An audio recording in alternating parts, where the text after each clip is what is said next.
Hey guys, it's Luke and this is a settings guide I put together. It's not going to cover sensitivity, dead zones, or binds. That will be a different video altogether. This one is going to have often overlooked settings that make a big difference in your games. I have included the best settings to boost FPS and reduce lag, as well as colorblind modes, capping frames, and more, so make sure you watch until the end. I've also included controller settings so you guys aren't left out. The first few tips I will show are for before you even launch the game. The first is to cap your FPS. Capping your frames per second will reduce stuttering and screen tearing. It is something I highly recommend. To cap your FPS, open Steam and go to your library. Right-click on Apex and select Game Properties. Once you are there, go into the Launch Options tab in the space where you can type commands. Before you do anything else, you need to know what you are capping your frames to. You should cap your FPS to as high as your monitor can go, so in the command section type plus FPS underscore max space and then what you want to cap it to. The most common monitor refresh rates are 60, 144, and 240. So on the last part of the command, put 60 if your monitor is 60 Hz, 144 if your monitor is 144, and for any other, just make sure that the number is the same. I put the command in the description so you can copy and paste it in.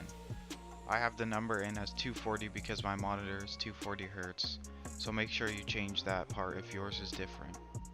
I'm also going to show how to display FPS in game as well as ping, packet loss, and a couple other things.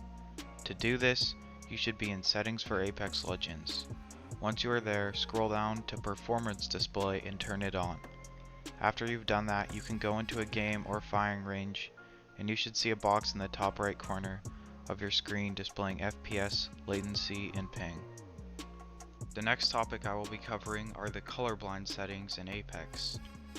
Turning on a colorblind setting can make it easier for you to see in certain spots of the map, make your crosshair easier to see, and even help you to see in the ring. There are 3 colorblind modes located in the Gameplay tab at the top of the Accessibility section. There, you'll find Deuteranopia, Tritopia, Protopia, and the normal color mode. In the default mode, Apex is generally not a very bright or colorful game. If you want a more bright and vibrant game, then switch to Tritopia. That's what I use, and it also provides with some other benefits. For one, it makes it easier to see in dark places. Apex Legends is notorious for caves and areas that are hard to see in. Turning on a colorblind mode, Tritopia especially, will brighten up these areas and help you to see better. Another advantage is that Tritopia changes the color of your crosshair. This is important because most of the skins in Apex are a darker color, and the yellow crosshair is generally easier to see, meaning it won't get lost as much in dark skins and backgrounds. The last thing you'll notice when you switch to Tritopia is that loot pops out more. For example, it is easier to see armors, backpacks, and anything with an aura around it. It's kind of hard to explain, but the loot is just brighter and pops out at you more. So Tritopia is the colorblind setting I generally recommend, but Protanopia can also be useful. In terms of colors, it's alright. It doesn't make the game visually pop as much as Tritopia, nor does it make the game as bright and vibrant. What it does do is make it way easier to see with Bloodhound. In Bloodhound's ult, it can be difficult to see in aim because of all the stuff happening on your screen and the sudden switching colors. Protopia makes it easier to see the highlighted enemies and the area around them.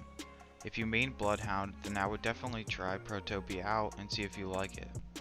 I'm not going to talk about Dystopia because it is very similar to Protopia, but in my opinion, worse. From now on, the rest of the video will be going through settings that are important, and I will tell you what they should be set to. First is display mode. Set it to full screen for the least input lag. Aspect ratio is up to preference on whether you want a normal or stretched res. Setting it to 16:10 will make your game stretched, making your enemies bigger and therefore easier to aim. I play on 16:10 and recommend you try it out, but at the end of the day it's not for everyone. Your in-game resolution should either be set to 1080 or 720. If after you do everything else in this video and you're still not getting all the frames you need to hit your monitor's refresh rate, then set it to 720. If you are, keep it on 1080. One other thing to note is that some monitors only go to 720. Set your brightness to the point where you can see best. Field of view dictates the amount of things you can see around you. A higher FOV will give you the best view of the battlefield, while a smaller FOV will give you a more focused in view. Set this to somewhere in between 100 and 110, with 105 being a good midpoint. Set sprint view shake to minimal. When it comes to VSync, the best thing to do is disable it. It syncs your monitor and PC to cap frames, which is good, but does it at the expense of causing input lag. Since you can cap FPS manually, like I showed before, the best thing to do is turn VSync off and cap your FPS in Steam. Turn off adaptive resolution because it switches your resolution and the way the game looks around in the middle of fights, which is confusing and throws off your aim. Adaptive super sampling should also be turned off. Anti-aliasing makes corners and edges look crisper. It should be turned off because it causes a low tier GPU, and Apex looks fine without it. The next setting is texture streaming budget, which is essentially the quality of the textures you see. This causes a fairly large low tier GPU, but I actually recommend setting it to medium. Turning down most of the other graphics settings should allow you to put this on medium and be fine. This is also a more important setting because it can affect view distance, and will keep your game looking decent. If you would like to go lower with it because you don't have as powerful of a PC, then go 2 stages lower. The others can be laggy and buggy. Texture filtering depends on the power of your PC, but again, I would suggest leaving it at about the midway setting. Ambient occlusion quality is a purely eye-candy setting that should be completely disabled if you want decent FPS. Sun shadow quality is another eye-candy setting that I recommend disabling entirely. The remaining settings, spot shadow detail, volumetric lighting, dynamic spot shadows, model detail, effects detail, impact marks, and ragdolls should all be disabled or set to the lowest possible. They're all settings purely meant to make your game look better and have no advantages for leaving on.